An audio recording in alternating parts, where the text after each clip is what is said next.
Bhesan railway station ખાતે 26 ફેબ્રુઆરીના રોજ સુરતથી મુંબઈ જતી વંદે ભારત એક્સપ્રેસ ટ્રેન પર પથ્થરમારો કરવામાં આવ્યો હોવાનું સામે આવ્યું છે, જેમાં ટ્રેનની ખિડકીનો કાચ તૂટી ગયો હતો. ઘટના સીસીટીવીમાં કેદ થઈ હતી. આ બનાવ અંગે સુરત રેલવે પોલીસે તપાસ શરૂ કરી બાળકિશોરને ઝડપી પાડ્યો છે.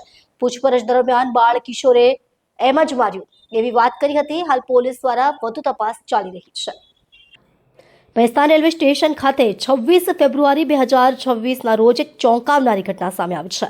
સુરતથી મુંબઈ જતી વંદે ભારત એક્સપ્રેસ ટ્રેન પર અજાણ્યા વ્યક્તિ દ્વારા પથ્થરમારો કરવામાં આવ્યો હતો, જેના કારણે ટ્રેનની એક ખિડકીનો કાચ તૂટી ગયો હતો. આ સમગ્ર ઘટના સ્ટેશન પર લાગેલા સીસીટીવી કેમેરામાં કેદ થઈ હતી. ઘટના બાદ સુરત રેલવે પોલીસ દ્વારા તાત્કાલિક કાર્યવાહી હાથ ધરવામાં આવી અને સીસીટીવી ફૂટેજના આધારે તપાસ શરૂ કરવામાં આવી.